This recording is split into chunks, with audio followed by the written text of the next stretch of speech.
जय हिंद दोस्तों। इस वीडियो में हम हिंदी में निर्गुण साहित्य धारा का संक्षिप्त परिचय देखेंगे तथा जो भी वस्तुनिष्ठ प्रश्न है एग्जाम के दृष्टि से उसे हम रेखांकित करते हुए चलेंगे, जो आगामी परीक्षाओं के लिए बहुत ही महत्वपूर्ण साबित होगी। वीडियो शुरू करते हैं। भारत में संपूर्ण रूप से मुसलमान शासक सत्ता स्थापित हो जाने पर हिंदू गौरव वीरता के लिए बहुत कम स्थान रह गया था।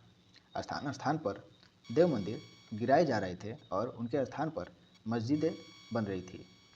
मुसलमान पूरी तरह से भारत भूमि में बसते चले जा रहे थे। शासक और शासित होते हुए भी दो जातियों का एक दूसरे से पृथक रहकर जीवन निर्वाह करना कठिन था।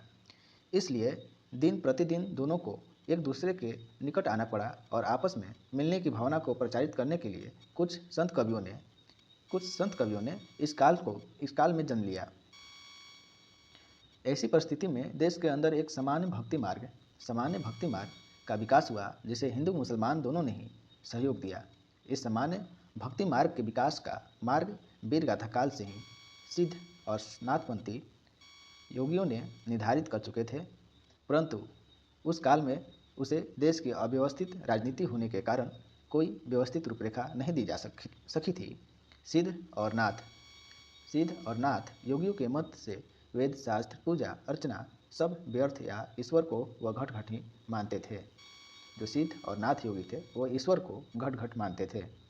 हिंदू और मुसलमान इनके निकट एक थे और वह जाति पाति के भेदभाव में विश्वास नहीं रखते थे। इस समय दक्षिण से आने वाली शक्ति की लहर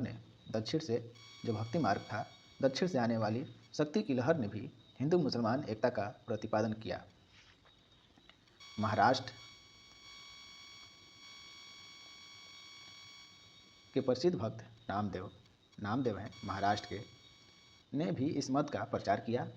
हिंदी साहित्य में इस विचार को लेकर एक युग का निर्माण करने वाला व्यक्ति संत कबीर था। जो जाति पाति को नहीं मानता था वह संत कबीर थे। कबीर ने एक ओर तो निराकार ब्रह्म निरूपण में भारतीय वेदांत को अपना और दूसरी ओर भक्ति के क्षेत्र में प्रेम तत्व का निरूपण करने के लिए सूफी सिद्धांतों का प्रतिपादन किया। नाथपंथी में नामदेव कबीर जैसे कवि आ रहे हैं के नीरस उपदेश से शुष्क पड़े जनता के हृदय में कबीर ने सूफी प्रेम भावना का स्रोत बहाकर उन्हें परिप्लावित कर दिया।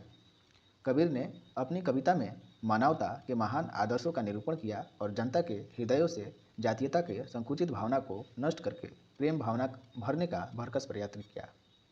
कबीर तथा अन्य कबीर निर्गुण पंथी के कवि हैं। ये हमारा नोट पॉइंट हो जाएगा। निर्गुण पंथी संतों ने भक्ति और योग का संयोग करके कर्म के क्षेत्र में नाथपंथियों के ही सिद्धांतों का अपनाया। कबीर ने नाथपंथियों के सिद्धांतों को ही अपनाया। संतों के लिए ईश्वर का स्वरूप ज्ञान और प्रेम तक ही सीमित रहा। धर्म के क्षेत्र में वह पदार्पण नहीं कर सके। ईश्वर के जिस धर्म स्वरूप को लेकर लोकरंजन का महान भावना के साथ राम भक्ति शाखा का निर्माण गोस्वामी तुलसीदास जी ने किया, उसका संत साहित्य में सर्वथा अभाव ही बना रहा। संत कबीर का एक ईश्वरवाद संत साहित्य में एक ईश्वरवाद का प्रधान है। इस प्रकार इस अनिश्चित रूप को लेकर खड़ा हुआ, जिसमें कभी ब्रह्मवाद की झलक दिखाई देने लगती है और कभी पैगंबरों को खुदाबाद की। संत कबीर का वह पंथ निर्गुण पंथ कहलाया। इस पंथ में जो प्रधान प्रगति पाई जाती है वह एकता की भावना, जाति भेद, समाज भेद, स्थान भेद और काल भेद रहित है। यानी ये सब नहीं माना जाता है कबीर पंथ में, निर्गुण पंथ में।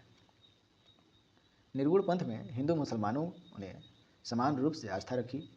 राम रहीम की एकता का वर्णन संत कवियों ने उन्मुक्त कंठ से किया।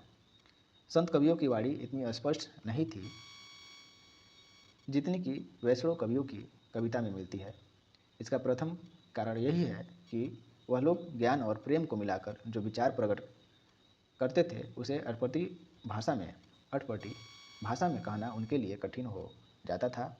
इस मत के प्रतिपादकों में विद्धता का अभाव रहा, इसलिए साहित्यिक दृष्टि से उसमें इतना सौंदर्य नहीं आ पाया जितना विचारों की गहनता यानी नाथपंथियों में थी। वो विचारों की गहनता बहुत अधिक है।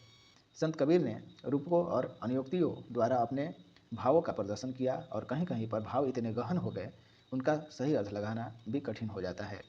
इस नाथपंथी में कबीर, रैदास, धर्मदास, गुरु नानक, दादू दयाल, सुंदरदास, मलुकदास इत्यादि इस धारा के प्रधान कवि हैं। धन्यवाद। वीडियो पसंद आई हो तो सब्सक्राइब करें, लाइक करें। जय हिंद।